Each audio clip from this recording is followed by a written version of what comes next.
তোর ডিভোর্স তো একদম কনফার্ম হয়ে গেছে। মানে মানে হচ্ছে আমি জায়েদ ভাইকে ফুললি পটিয়ে ফেলেছি, আর জায়েদ ভাইয়ের সাথে অনেক সুন্দর সুন্দর ক্লোজ কিছু পিকচার তুলেছি। এখন তোর কাজ হচ্ছে তুই তাড়াতাড়ি করে উকিলকে ম্যানেজ করে তোদের ডিভোর্সটা কমপ্লিট কর। কি মানে কি করব? তোদের ডিভোর্সটা তাড়াতাড়ি করে ফেল।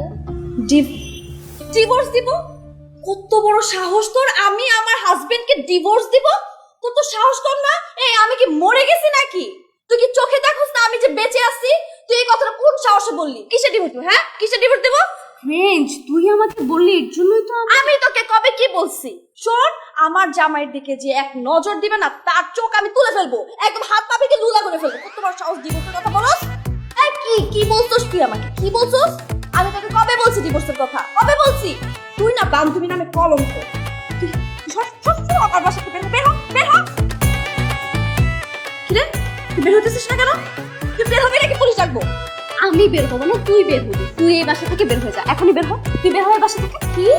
হ্যাঁ মানে আমি আমার বাসা থেকে বের হয়ে যাবো? হ্যাঁ, তুই এই বাসা থেকে চলে যাবি, তারপর আমি জায়েদকে বিয়ে করব। তো সাহস কম না?